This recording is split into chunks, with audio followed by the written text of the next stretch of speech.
Yo, what's up guys? We're back at you with another video today. Today we're breaking down Pedro Rodenas at Duke versus Carl Emil Overbeck from Cal. And let's get straight into it, guys. My name is Chase Arevalo. If you're not familiar with who I am, I played D1 tennis at Georgia Southern. I was mentored by Nick Bollettieri when I coached at IMG Academy. And I was a director at the Rick Macy Tennis Academy. And I was mentored by Rick for about 2 years there. And yeah, so let's get straight into it, guys. I've worked with some players like Lulu Sun, who's top 50 on the WTA Tour. And let's go straight into it, guys. We're going to break this down. Hope you're having an amazing day so far.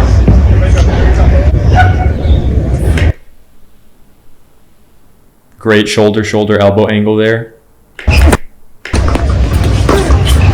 Serves body.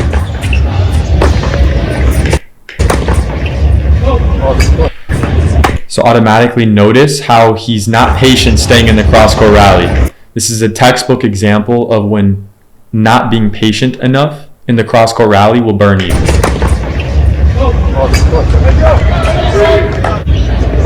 Like, what's the purpose of going for that? Not sure. Good slicer.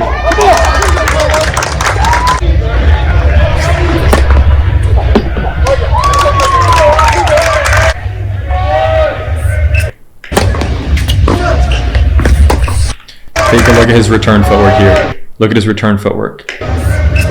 Split, puts his weight on the outside leg, puts his weight on his left foot. He's a lefty. Notice he transfers his weight onto that leg. His head and his body are basically right above his outside leg. He pushes off, then makes contact. Notice how now the ball left his racket, and now he's going to land on the inside leg. Okay, see, he landed on this leg, then his outside leg planted afterwards. Okay. Goes cross again here. Notice this guy over here, Pedro, is staying super patient in the cross-court rally.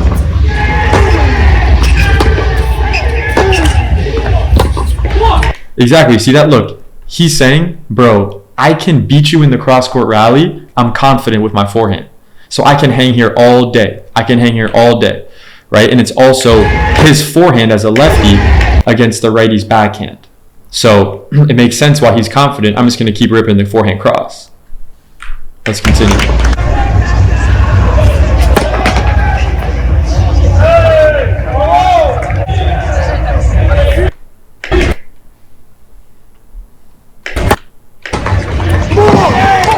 It's a big serve.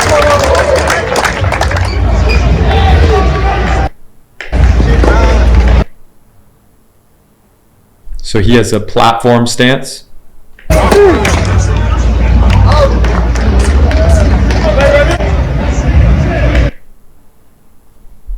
Guys, let me know in the comments, do you prefer a pinpoint or platform serve?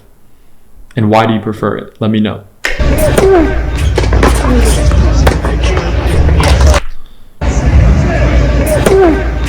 So we go serve out wide. The +1 ball, he decides to go backhand inside out. Like,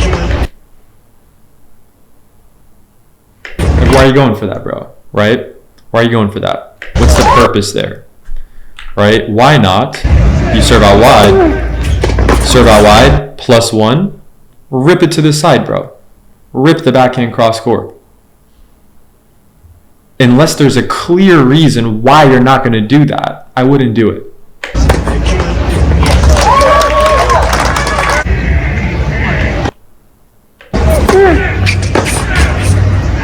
Notice, he keeps his right hand, his non-hitting hand, on the throat of the racket until the ball bounces. Okay? Then once the ball bounces, he lets go of the racket and he keeps his hitting arm, his non-hitting arm, he keeps it parallel with the baseline.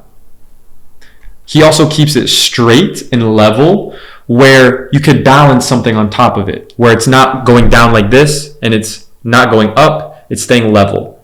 Okay? So with his arm, he's going here, he's not going like this, and he's not going like this, right? So he's keeping his shoulders level, so when he rotates, his shoulders will be level. Okay, let's continue. Okay. He goes cross there to hit a winner.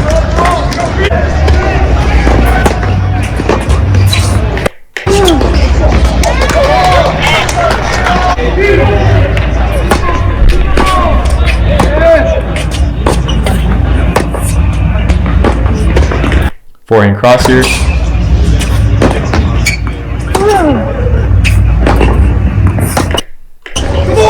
So look, let's analyze that, what happened there. So Pedro goes down the line. This is a very common situation. Your opponent, they might even be a righty, right? So say they hit their forehand, if they're a lefty, backhand, whatever shot it is, they go down the line.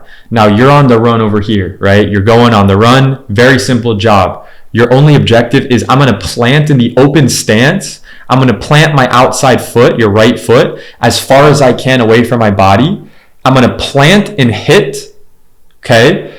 And I'm gonna rip the ball. If you're a better player, if you're a high level player, D1, top D1, whatever, it's very simple. You're going to rip this ball cross with some spin, but you don't need to hit it so high and heavy. You can drive through it, can be a little bit flatter if you really want to be aggressive, and go from defense to offense and make this guy pay for going down the line too early. If you get to that spot early enough and do a lot of good footwork, you can make him pay by punishing the ball deep cross court here. So let's see what he does. Okay, so he hits a pretty solid ball. You can see after it bounces, it bounces fast. The opponent misses it, right? It's forcing your opponent to come up with a great shot. At the highest levels, forcing errors sometimes is even better than hitting winners. You want to force errors from your opponent.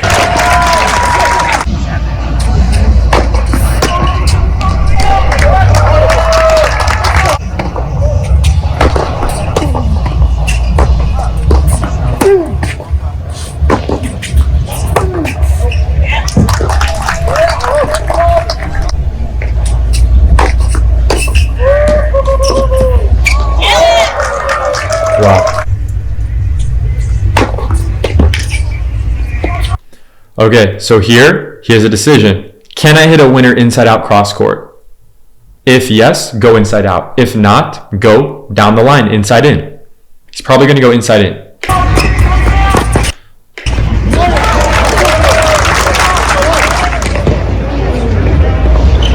Clip it.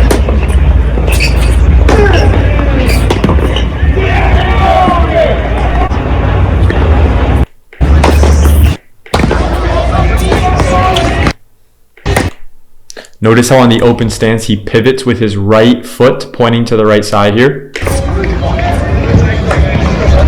Let's see how wide his stance was here. If I see a player make a mistake like that, I'm going to see, okay, could they have set up in a better stance? Let's see. Okay. So one thing that you could see is how his left leg, let me actually see that one more time.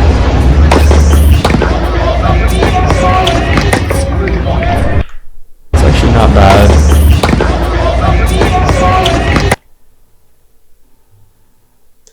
Yeah, I mean, you can always try to get wider and lower, but yeah, that wasn't horrible. He just missed it.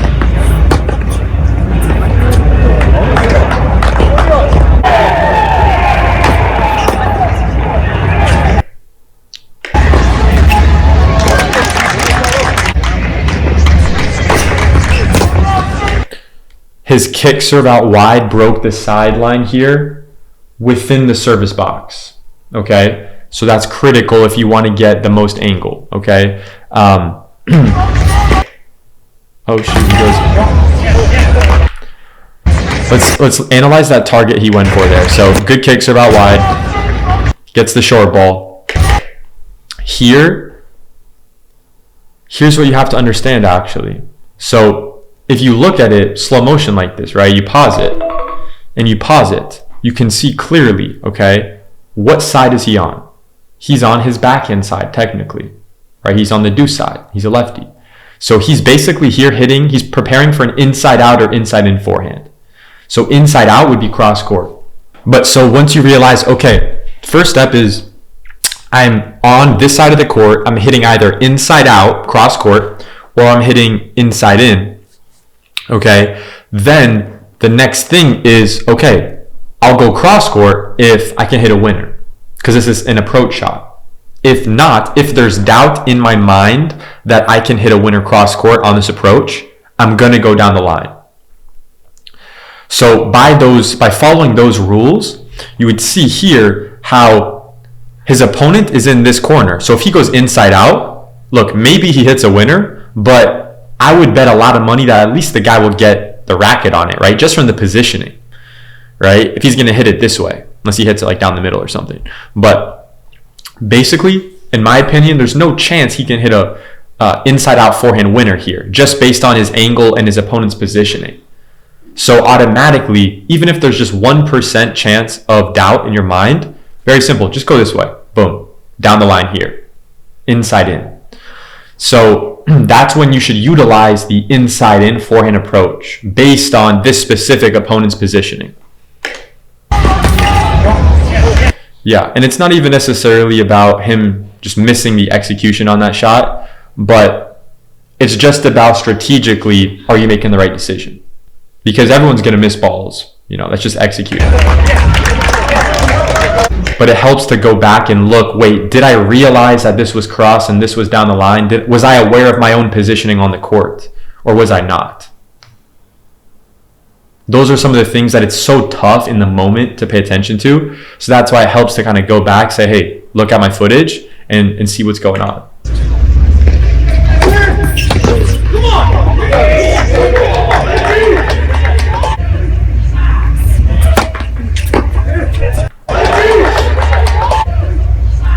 So if you look at Carl's serve, he has a textbook pinpoint serve that if you want to replicate this guy's serve. I mean, he hits a lot of really good checkpoints. When he steps his right foot, it's directly under his body.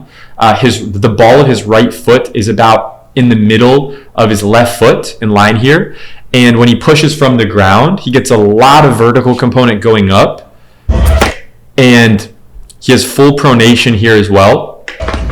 So from the bottom to the top, he hits a lot of good checkpoints there.